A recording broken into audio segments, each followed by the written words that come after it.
Halo rekan-rekan sekalian, selamat datang dalam training Gender Exclusivity into Inclusivity with Transformative Leadership. Sebelum training kita dimulai, rekan-rekan dipersilakan untuk mengatur posisi duduk senyaman mungkin dan menyiapkan peralatan atau aplikasi untuk mencatat. Serta rekan-rekan sekalian diharapkan untuk menonton video dari awal hingga akhir. Kami juga menyediakan handout materi yang bisa di-download di description box untuk melengkapi catatan rekan sekalian. Mari kita memulai training dengan berkenalan bersama para trainer. Kenalkan, saya Vindi Yonatan, biasa dipanggil Vindi, asal pendidikan dari Fakultas Psikologi Universitas Kristen Maranatha dengan email vindi.vy@gmail.com.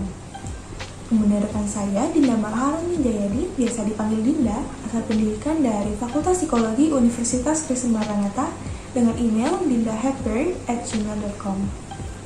Selanjutnya, Rekta Catiti, biasa dipanggil Rekta, asal pendidikan Fakultas Psikologi Universitas Kristen Maranatha dengan email catitirekta@gmail.com. Dan yang terakhir ada Reza Suwandi Putra, biasa dipanggil dengan Reza, asal pendidikan dari Fakultas Psikologi Universitas Kristen Maranatha dengan email rezazuwandip@gmail.com. Training ini akan dibagi menjadi 4 sesi. Sesi pertama ada materi fenomena dan transformative leadership, kemudian sesi 2 sharing, sesi 3 studi kasus pertama, dan sesi keempat studi kasus kedua. Dipersilakan bagi Dinda sebagai pembawa sesi 1 untuk memulai materi. Halo rekan-rekan semua, perkenalkan nama saya Dinda Maharani, selaku trainer yang membawakan materi pada sesi pertama training hari ini. Pada training hari ini, saya akan menjelaskan mengenai materi transformative leadership. Namun, sebelum masuk ke materinya, saya akan menjelaskan mengenai fenomena glass ceiling terlebih dahulu. Glass ceiling ini merupakan sebuah metafora di mana perempuan ini seolah-olah dipersilahkan untuk menaiki tangga karirnya. Namun, dalam prosesnya ini, para perempuan dihalangi oleh kaca sehingga para perempuan hanya bisa melihat ke atas dan melihat rekannya yang laki-laki menaiki puncak karirnya. Untuk mencegah fenomena ini terjadi, diperlukan seorang pemimpin yang berani dan juga mau mengubah struktur juga norma diskriminatif yang menahan ketidaksetaraan gender. Transformative leadership ini merupakan salah satu cara untuk membangun jiwa kepemimpinan yang berani dan juga mampu melawan norma-norma diskriminatif yang menahan ketidaksetaraan gender. Transformative leadership merupakan salah satu pendekatan di mana pendekatan ini dapat menyebabkan perubahan pada diri individu dan juga sistem sosialnya. Transformative leadership ini mengajak para seluruh anggota untuk membandingkan lingkungan yang ada dengan lingkungan yang mereka inginkan melalui pikiran, keyakinan, perilaku, dan juga interaksi. Mungkin rekan-rekan di sini akan bertanya, mengapa transformative leadership ini dibutuhkan? Jawabannya adalah, transformative leadership ini dapat memberikan kesempatan bagi seluruh anggotanya untuk berkontribusi dan juga berkolaborasi secara aktif untuk menciptakan lingkungan yang sehat dan juga nyaman bagi seluruh anggotanya. Selain itu, terdapat poin-poin lain yang memperkuat mengapa transformative leadership ini dibutuhkan. Poin yang pertama adalah transformative leadership dapat memberikan kesempatan bagi para anggotanya untuk memperluas sudut pandang. Lalu yang kedua, transformative leadership ini memberikan fasilitas bagi para anggotanya untuk memanifestasikan masa depannya ke masa kini. Lalu poin terakhir yang ketiga, yaitu menumbuhkan growth mindset, di mana para setiap anggotanya ini memiliki pemikiran atau mindset mereka harus tetap bertumbuh dan juga berkembang. Dalam menciptakan transformative leadership, terdapat 4 hal yang dapat dilakukan oleh transformative leaders, yaitu yang pertama, review the past, yaitu pemimpin diminta untuk untuk mengetahui dan memahami sejarah yang dapat membukakan perasaan, pikiran, dan juga mengarahkan tingkah lakunya. Poin kedua, question and recognize the present, yaitu pemimpin perlu in tune dan juga mempertanyakan fenomena yang terjadi di masa kini secara kritis. Poin ketiga, envision alternative and possibilities, yaitu pemimpin perlu fleksibel dalam menghadapi segala kemungkinan yang dapat terjadi. Lalu poin terakhir yaitu poin 4, embody and enact the future, yaitu pemimpin perlu mempersiapkan diri untuk masa depan melalui pengetahuan dan juga evaluasi dari masa lalu juga masa kini. Lalu, terdapat 4 komponen transformative leadership yang didasari oleh respect. Komponen yang pertama, intellectual stimulation, yaitu pemimpin tidak hanya menantang status quo, tetapi pemimpin ini dapat mendorong kreativitas para anggotanya. Komponen kedua, individualized consideration, yaitu pemimpin memberikan dukungan serta dorongan kepada seluruh anggotanya secara personal atau individual. Komponen 3, inspirational motivation, yaitu pemimpin memiliki visi yang jelas sehingga dipahami oleh seluruh anggotanya. Hal ini membuat anggota termotivasi untuk mencapai visi yang telah ditentukan. Lalu komponen terakhir yang keempat, idealized influence, yaitu pemimpin menjadi role model bagi seluruh anggotanya. Dalam membangun transformative leadership, terdapat beberapa tips yang dapat dilakukan oleh para transformative leaders. Berikut ini adalah 5 tips yang dikemukakan oleh Yul. Yang pertama, kembangkanlah visi yang challenging dan juga menarik dengan para karyawan. Yang kedua, ikatlah visi tersebut dengan menggunakan strategi agar dapat tercapai. Yang ketiga, kembangkanlah visi tersebut dengan spesifik dan tuangkan dalam bentuk tindakan. Yang keempat, tunjukkan kepercayaan diri, decisiveness atau kemampuan dalam mengambil keputusan, dan juga optimisme mengenai visi dan juga implementasinya. Lalu poin yang terakhir yaitu yang kelima, realisasikan visi tersebut mulai dari langkah yang kecil dan juga keberhasilan yang kecil, sehingga implementasinya ini lama-kelamaan akan menjadi penuh. Sekian pemaparan materi yang dapat saya sampaikan pada sesi pertama training hari ini. Semoga materi tersebut bermanfaat bagi rekan-rekan semua ya. Oh iya, sebelum sesi pertama ini berakhir, saya ingin mengakhirinya dengan kegiatan games. Games yang akan dilakukan yaitu bernama Heard, Seen, and Respected, atau disingkat menjadi HSR. Kegiatan games ini bertujuan untuk mengasah empati rekan-rekan semua kepada peserta yang lainnya. Baik, jika begitu, tanpa berlama-lama lagi, saya akan menjelaskan instruksi dari game ini. Di dalam games ini, rekan-rekan akan diberikan waktu selama 20 menit. Setiap pesertanya memiliki waktu selama kurang lebih 7 menit untuk menceritakan pengalamannya kepada pasangan peserta ketika tidak didengar, dilihat, ataupun direspek. Setelah itu, masing-masing pasangan saling berbagi perasaannya kepada satu sama lain ketika mendengar dan juga bercerita. Atau dalam kata lain, pasangan ini saling merefleksikan diri, misalnya dengan mengatakan, "Oh, begini rasanya ketika mendengar cerita kamu." Atau, "Bagaimana rasanya menceritakan pengalaman saya?"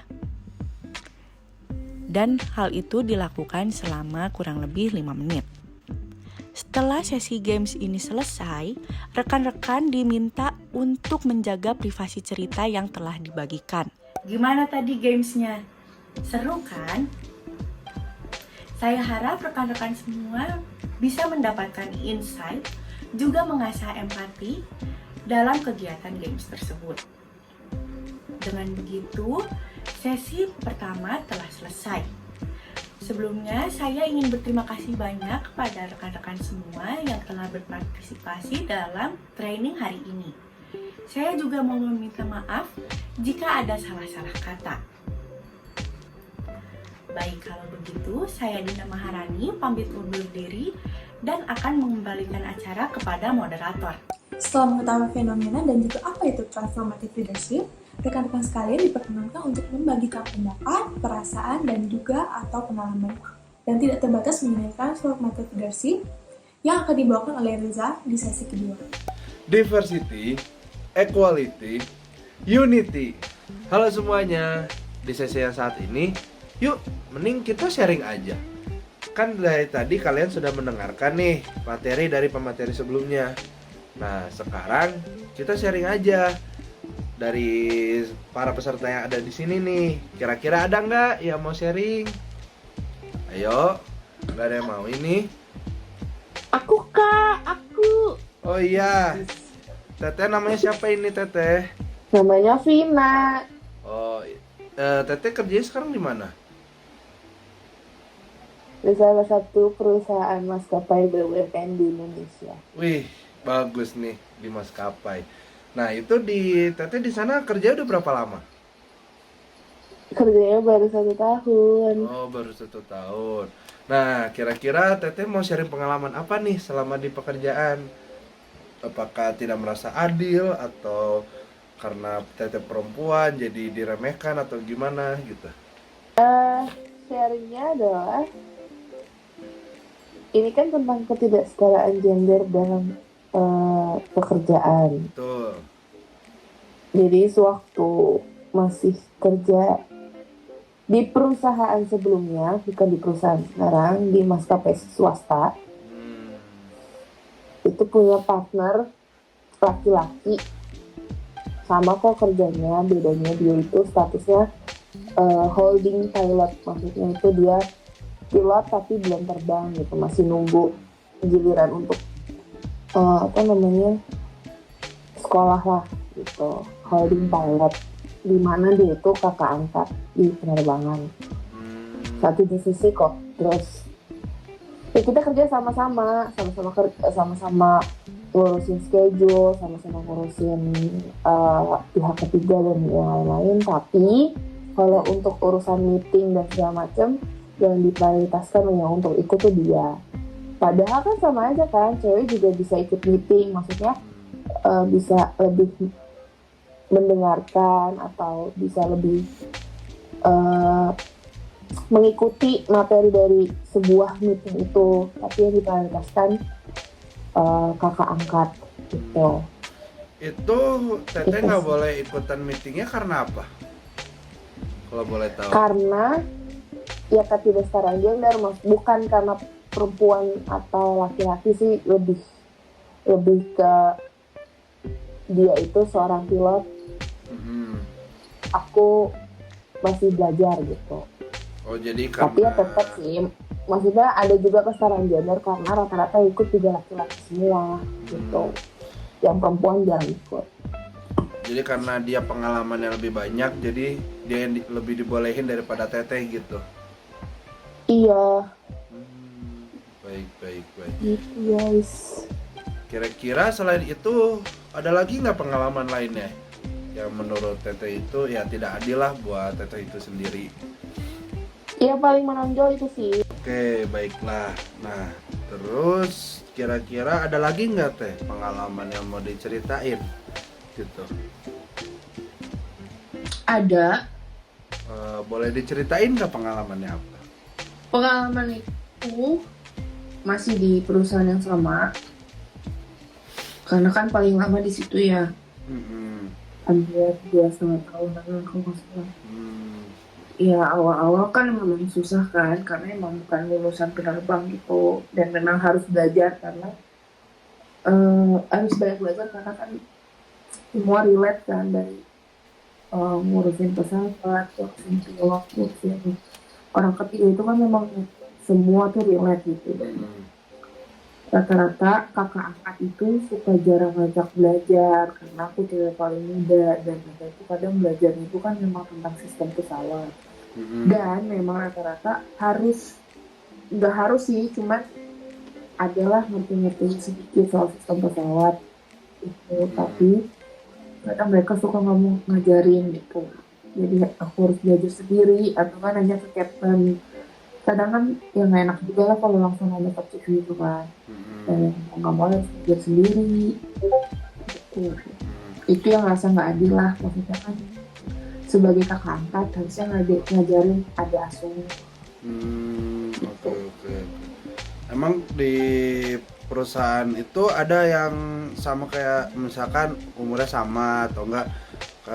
Enggak, rata-rata di sana itu memang umurnya udah di atas 22 paling muda sebelum aku masuk. Aku masuk itu umur 18 tahun. Oh, mudah banget ya berarti ya. Iya, makanya jadi harus banyak banget belajar gitu. Terus merasa nggak adilnya karena Teteh tuh nggak tahu apa-apa gitu. Jadi tapi malah Teteh ya harus belajar sendiri, nggak ada yang ngebantuin, terus ngasih tahu dan segala macam gitu ya. Harus belajar sendiri. Semua harus otodidak. Oke, baiklah. Kira-kira ada lagi nggak pengalamannya? Atau udah cukup segitu aja? Enggak sih, itu aja. Rata-rata emang enggak ada yang signifikan gimana. Oke, baiklah. Terima kasih ya atas ceritanya. Moga-moga Sama-sama. ya masih kuatlah di perusahaan itu. Oke, terima kasih. Agar materi yang dibawakan dapat lebih terserap dan rekan-rekan sekalian mampu bergerak pada sisi aplikatif, mari kita masuk ke sesi ketiga berupa studi kasus oleh Rekta. Halo rekan-rekan sekalian, sekarang kita akan masuk ke sesi yang ketiga, yaitu tentang case study yang pertama. Tanpa berlama-lama lagi, saya akan membacakan tentang kasusnya. Harap disimak dengan baik-baik, karena setelah ini saya akan meminta rekan-rekan untuk menanggapinya. Baik, untuk kasus yang pertama, E adalah seorang perempuan yang berusia 25 tahun. Ia sudah berusaha mengajukan pemindahan divisi kerja karena penyakit endometriosisnya yang kambuh. Penyakit endometriosis ialah suatu gangguan pada jaringan yang biasanya melapisi rahim. Namun kali ini ia tumbuh di luar rahim. Tetapi perusahaan justru mengancam akan menghentikan E dari pekerjaannya, sehingga E terdesak dan tidak punya pilihan lain selain terus bekerja. Akhirnya E pun mengalami pendarahan yang sangat hebat karena bobot pekerjaan yang berlebihan. E terpaksa melakukan operasi kuret di mana jaringan dari dalam rahimnya diangkat. E mengatakan, "Saya sudah bilang ke HRD bahwa saya punya riwayat endometriosis, jadi saya tidak bisa melakukan pekerjaan kasar seperti mengangkat barang dengan beban yang berat." Namun, perusahaan tempat kerja E memiliki tagline di mana jadikan hari-harimu lebih indah dengan prioritas kualitas, kenikmatan, kesegaran, kebahagiaan, dan inovasi. Perusahaan E ini memiliki sertifikat dan penghargaan tentang mengutamakan kualitas yang memberi keuntungan bagi masyarakat agar bisa dengan tenang menikmati es krim yang berkualitas dengan harga yang terjangkau, dan tentunya memberi keuntungan bagi pemilik toko serta menambah pendapatan.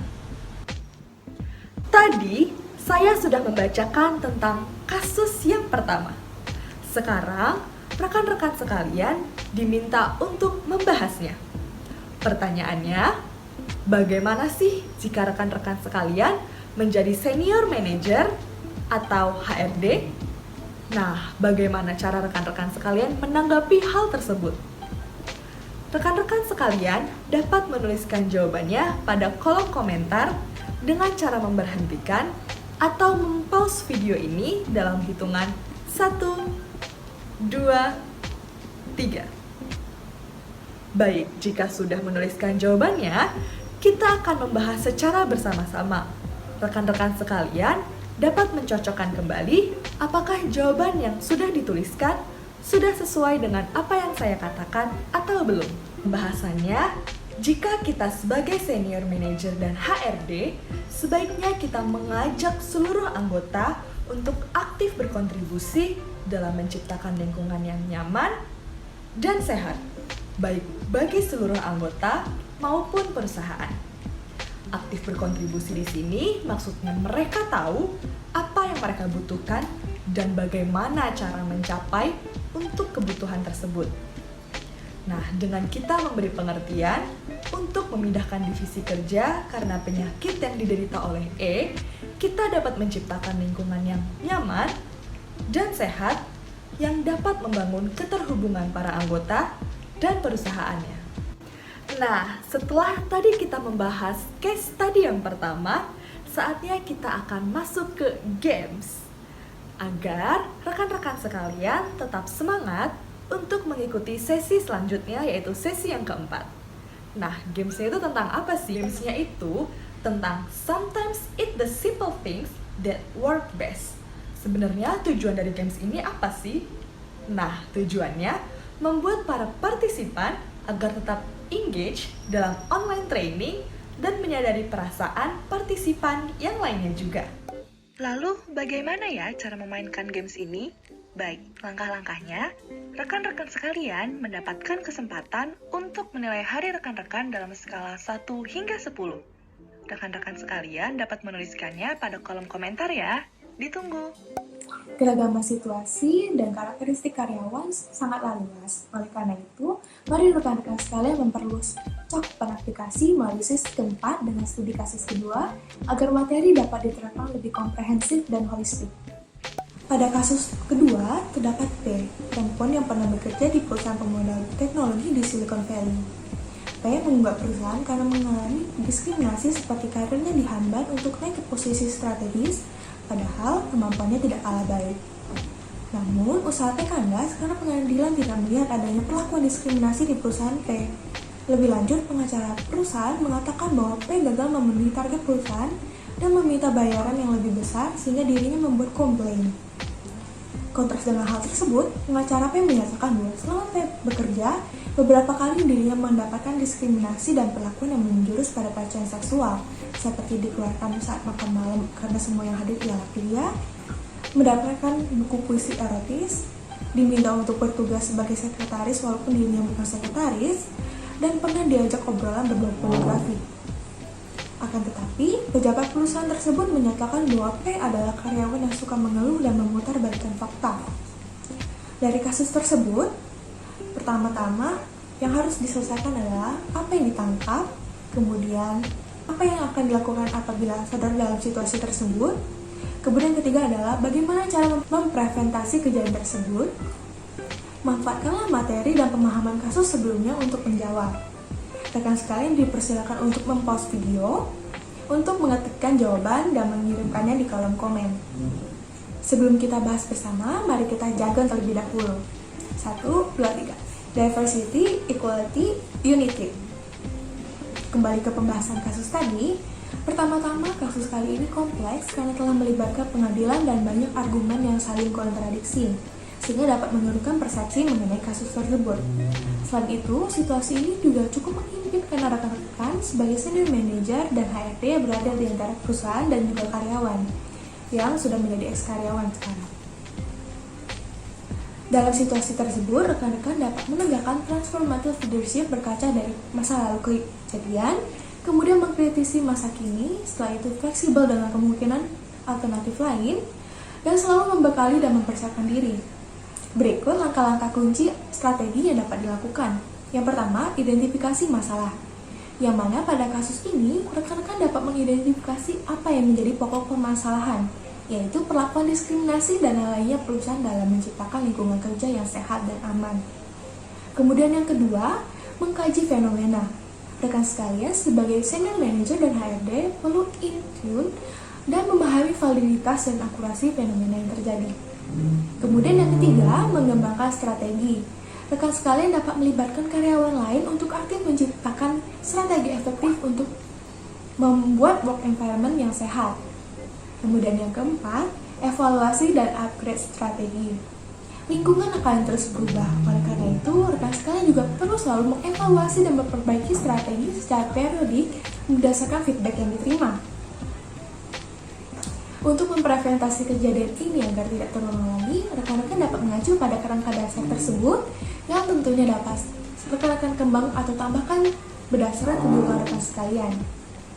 Selalu garis bawahi dan internalisasi bahwa transformative leadership merupakan kepemimpinan yang aktif, menyediakan ruang kolaborasi dan kesempatan untuk berkontribusi agar keterhubungan tercipta. Sebelum kita berpisah, mohon rekan-rekan sekalian mengisi evaluasi melalui tautan yang telah disediakan di description box agar kami dapat meningkatkan performa kami di kesempatan berikutnya.